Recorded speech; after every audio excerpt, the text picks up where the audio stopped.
अस्सलाम वालेकुम YouTube family, उम्मीद है आप सब लोग खैरियत से होंगे। अच्छा जी, आज की जो मेरी वीडियो है इंतहाई इंपॉर्टेंट अनाउंसमेंट्स के हवाले से। इस वीडियो के अंदर मैं बहुत सारी ऐसी जॉब्स के बारे में आपको बताऊंगा जो कि नियर फ्यूचर में पीपीएससी के थ्रू आने वाली हैं। तो चलिए जी, बगैर किसी डिले के आगाज़ करते हैं। सबसे पहले बात करूंगा पंजाब रेवेन्यू अथॉरिटी में 130 सीटें इन्फोर्समेंट ऑफिसर की आने वाली। आपने बिल्कुल पहले पिछले दिनों ऐड देखा होगा, इन्फोर्समेंट ऑफिसर पैरा के अंदर जॉब्स आई थी। इसके बाद अब ये जो जॉब्स हैं सीएम साहिबा की हिदायत के मुताबिक पंजाब रेवेन्यू अथॉरिटी के अंदर भी इन्फोर्समेंट ऑफिसर की जॉब्स आ रही हैं। तो इसके लिए क्वालिफिकेशन क्या होंगी? सबसे पहले तो ये कि ये एक 3 साल कॉन्ट्रैक्ट बेस्ड जॉब है। तो क्वालिटी पर, आपके काम पर अहलियत को मद्देनजर रखते हुए परमानेंट किया जाएगा। और दूसरे नंबर पर इसकी क्वालिफिकेशन क्या है? ACCA, CA, MPA, BBA, BCom और LLB इसकी क्वालिफिकेशन है। और इसके अलावा अगर आपके पास फाइनेंस की डिग्री है और वो इक्विवेलेंट है इनके, तो फिर भी आप इसमें अप्लाई कर सकेंगे। एज लिमिट क्या होगी?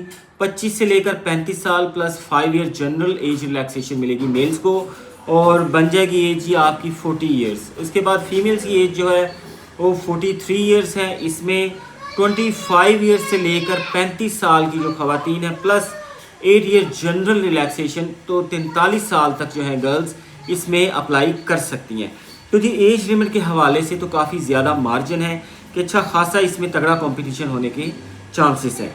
अच्छा जी, उसके बाद एक बात करते चलें कि इसका जो सिलेबस है वो क्या होगा। अभी इसका सिलेबस जो है वो डिसाइड नहीं हुआ। ये रिक्विजिशन की प्रोसेस में 1 या 2 दिन में, ये कुछ दिनों में रिक्विजिशन चली जाएगी और बहुत जल्दी इसका ऐड आ जाएगा। इसको इतना ज़्यादा टाइम नहीं लगेगा। उसके बाद जी बात करते हैं क्या ये जॉब्स परमानेंट हो जाएंगी? तो होपफुली हो ही जाएंगी परमानेंट। बहुत सारे डिपार्टमेंट जो हैं जिनका ख़ास तौर पे गवर्नमेंट जिनके सरों पे अपना हाथ रखे हुए है, ये उनमें से एक डिपार्टमेंट है रेवेन्यू अथॉरिटी जो है डिपार्टमेंट है। तो मेरा ख्याल है कि ये जो है वो परमानेंट इंशाल्लाह हो जाएंगी।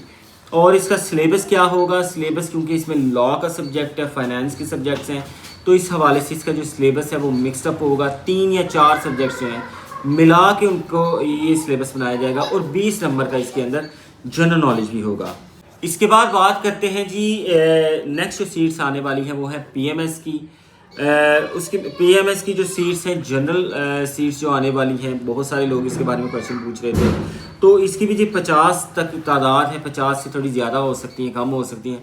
50 सीटें ऑलमोस्ट जो हैं ये आ जाएंगी नवंबर के एंड में या दिसंबर के मिड में, और मे भी अगले साल मुंतकिल हो जाएं। लेकिन डिपार्टमेंट की कोशिश यही है कि जल्द अज जल्द जो ये सीटें हैं वो अनाउंस कर दी जाएं। तो इसके लिए एज लिमिट आपको पता ही है कि 30 साल एज लिमिट है, और वो लोग जो गवर्नमेंट एम्प्लॉयज़ हैं उनके लिए जो है वो एज रिलैक्सेशन होती है 35 ईयर्स तक। इसके बाद रिज़ल्ट की बात करें, PMS का जो रिज़ल्ट पेंडिंग है, फाइनल रिज़ल्ट आने वाला इंटरव्यू के बाद, तो वो आ जाएगा जी नेक्स्ट मंथ के शुरू में आ जाएगा इंशाल्लाह रिज़ल्ट जो है। तो इसके लिए भी आप लोग तैयारी करें। चॉइस ऑफ द सब्जेक्ट आपकी पहले से तैयार होनी चाहिए थी। इसका एक ऐसा सब्जेक्ट है जिसके लिए आपको बड़ी कड़ी मेहनत की ज़रूरत होती है। इसके बाद जी बात करते हैं कि नेक्स्ट जो सीट्स, इंपॉर्टेंट सीट्स आने वाली हैं वो है जी एक्साइज इंस्पेक्टर की।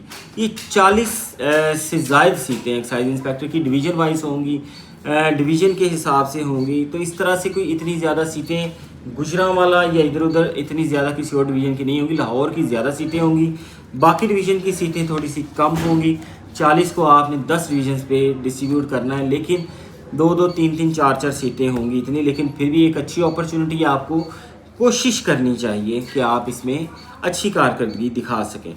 एज लिमिट क्या होती है एक्साइज इंस्पेक्टर की? एज लिमिट जी 30 साल है मेल्स के लिए, और फीमेल्स के लिए 33 ईयर्स है। कोटा इसमें बिल्कुल शामिल होगा।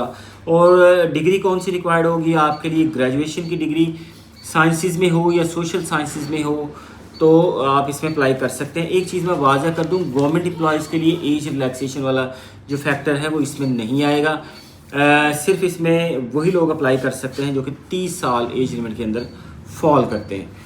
और इसके अलावा एंड पे बात करते चलें कि SDEO पैरा का जो पेपर आपके सामने है कि वो प्लानर अपडेट हो चुका है। 1 और 2 नवंबर को पैरा का जो पेपर है, लॉ का पेपर, वो PPSC की जानिब से लिया जा रहा है। मेहनत करें, बहुत अच्छी अपॉर्चुनिटी है। One of the finest opportunities में से ये एक शामिल है SDEO पैरा की, कि अगर आप इसके अंदर रिक्रूट हो जाते हैं तो कुछ ही सालों में आपके पास प्रमोशन का, तरक्की के बहुत ज़्यादा चांसेस हैं। क्योंकि ये गवर्नमेंट का महबूब तरीन डिपार्टमेंट बन चुका है पैरा जो है, और गवर्नमेंट जो है ख़ास तौर पे पंजाब गवर्नमेंट इस पर इसकी सरपरस्ती किए हुए है इस डिपार्टमेंट की, और बहुत ज़्यादा इस डिपार्टमेंट को लग्जरीज स्पोर्ट हर तरह की जो एडवांसमेंट है टेक्नोलॉजी हर चीज़ इस डिपार्टमेंट को आप सबके सामने प्रोवाइड की जा रही है। तो कोशिश करें कि अपने लिए अपने बेहतर मुस्तकबिल के लिए भरपूर मेहनत करें। नवंबर में जो टेस्ट होने जा रहा है 1-2 नवंबर को। और इसके अलावा बात करें जी सब इंस्पेक्टर के हवाले से बहुत सारे लोगों ने कहा कि नेक्स्ट स्टेज इसकी क्या होगी, नेक्स्ट जब रिज़ल्ट आएगा 20 दिनों के अंदर अंदर इंशाल्लाह सब इंस्पेक्टर के रिज़ल्ट आना शुरू हो जाएंगे और 1-1.5 हफ्ते के अंदर अंदर सारे रिज़ल्ट आ जाएंगे। और उसी के रिज़ल्ट के यानी कि 2 हफ्ते बाद रिज़ल्ट तीसरे हफ्ते या चौथे हफ्ते में आपके इंटरव्यूज़ कंडक्ट कर लिए जाएंगे। फिर आपका मेडिकल फिटनेस होगा, आपका साइकोलॉजिकल टेस्ट होगा, मेडिकल टेस्ट होगा, सारा कुछ दोबारा से वही प्रोसीजर रिपीट किया जाएगा जो आपने फिटनेस सर्टिफिकेट बनवाया था। लेकिन इस बार फिटनेस सर्टिफिकेट जो है, फिटनेस की क्लैरिफिकेशन जो है वो पुलिस डिपार्टमेंट खुद देगा, यानी कि उनके डॉक्टर्स, उनके जो फिजिसिस्ट हैं वो आपको चेक करेंगे और उसके बाद आपकी फाइनल रिक्रूटमेंट होगी। तो तैयारी जिन लोगों को श्योर है कि वो तकरीबन 50 से 60 नंबर लेने में कामयाब हो जाएंगे, ईज़िली वो तैयारी शुरू कर दें, क्योंकि 3 सब्जेक्ट्स पर मुश्तमिल पेपर था और पेपर भी कोई इतना आसान नहीं था। कंप्यूटर का पोर्शन सिर्फ वो लोग कर सकते थे जिनकी डिग्री कंप्यूटर में थी। वो कितने होंगे, ज़्यादा से ज़्यादा 50 होंगे, 100 होंगे, इससे ज़्यादा लोग नहीं होते जो कंप्यूटर साइंसेज में होते हैं और जो ख़ास तौर पे इसमें अप्लाई भी कर रहे थे। क्योंकि मैं बहुत सारे एटलीस्ट 2-3 हज़ार लोगों से मेरा इंटरेक्शन हो चुका है ये जब से रिज़ल्ट आया है। तो ज़्यादातर लोगों का ये पेपर जो है वो बिलो द एवरेज हुआ है, यानी कि 50 से लेकर 60 नंबर का या 45 से 60 नंबर के दरमियान सबके नंबर बनते हैं। बहुत एक्सेप्शनल तकरीबन 10 से 15 लोग थे जिन्होंने कहा कि जी हमारा +70 का पेपर हुआ, अदरवाइज़ 45 से 50 और बहुत कम जो थे ऊपर रेशो रह जाती है 60 नंबरों की। तो जिन लोगों के भी नंबर हैं 60 तक, 45 से लेकर 60 तक हैं, वो तैयारी शुरू करें इंटरव्यू की। इंशाल्लाह अल्लाह ताला आपका हामी नासिर और मददगार होगा। और दुआ में याद रखिएगा, जो भी इंफॉर्मेशन अब नेक्स्ट आएगी फिर आपसे शेयर की जाएगी। इजाज़त दीजिए, अल्लाह हाफिज़, और काइंडली चैनल को सब्सक्राइब कीजिएगा।